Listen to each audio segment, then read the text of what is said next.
Now, most of the housing in Southmead was kind of post-Second World War council housing. It was seen as quite a modern housing estate. But actually, it could be one of the oldest villages in Bristol North West, right? Yeah, so in Southmead, there's Southmead Barrow. Barrow is a burial mound from the Bronze Age, so 4,000 years ago. And so, yes, we know that there's been human settlement in that place for at least 4,000 years. The barrow itself, from archaeological investigation, shows us that there's one individual in there with some animal bones and also some flint tools. And we know that these burial mounds were often dedicated to kind of significant people in the community. What's really interesting about this burial mound and lots around the country is that it's next to water, so what we now call the River Trym. And Bronze Age people really believed that water held special properties. So, of course, the settlement grew up next to a river for practical reasons. They needed running water to survive.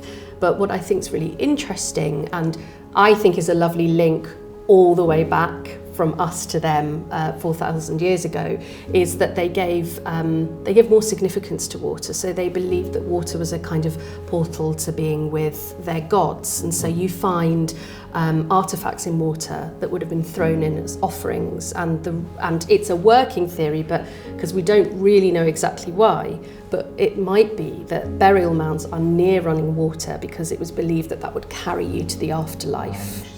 So I think it's possibly the oldest village in Bristol, and I think it also really shows that there's commonality that stretches back over thousands of years, and there's real significance, and we place significance on water and rivers, and we really care about them. They ground us to where we're from.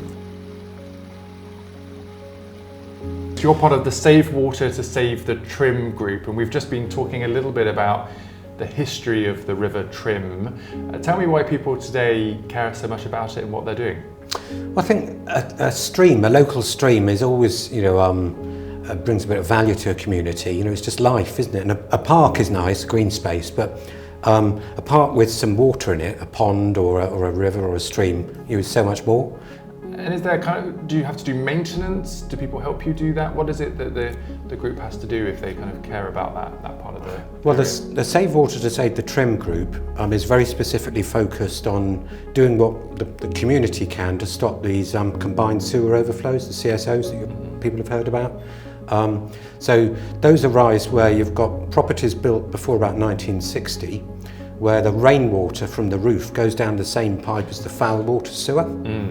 So when you get heavy rain, the sewers get flooded, and the water companies can decide then to flood people's homes. Not on. Not going to happen. No. Or it's got to overflow somewhere, so it goes into the local water course. And there's a couple of things you can do. There's the expensive option, which the water companies should have been doing, obviously, which is to invest in storage tanks. And so the excess water at the height of the rainstorm fills up the tank, and you don't get the sewage overflowing into the river.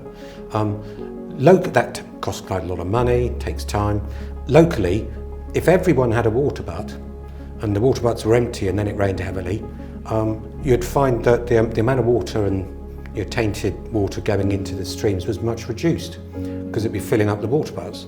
So these water butts are the kind of big blue or green kind of plastic, just standard water butt things, and you could put it under your guttering and help the rain collect there as opposed to going down through the mains. Yeah, and you've got benefits like the water in a water butt is pure, no chemicals. Your plants prefer it actually to tap water. There's actually, people don't recognise, but there's a carbon footprint for water, because to maintain the infrastructure, there's power used to do that. Pumping stations, there's power for that. Building all the stuff, concrete, and if you can just harvest rainwater, no carbon footprint whatsoever. So you're using less of the water that's needed energy to get it there is good. But as I said, the real benefit we're focusing on is if it's going to take Wessex Water some years to improve the infrastructure in our area, we've got quite a good relationship with them. We've met them various times. We've seen their plan for the CSOs on the Trym. We've input into it, they've listened a bit, they've adjusted what they're going to focus on, which is good.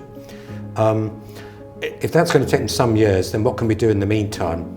And so we've been testing out an offer and with discounted pricing for water butts, financial help if you just can't afford to pay an installer to come. We've got a very good local installer who goes around to people's houses and puts them in for them. So we've tried to make it as easy as possible for people to get a new water butt. Right. And we've had the best part of 40 now installed, and we're going all guns blazing really.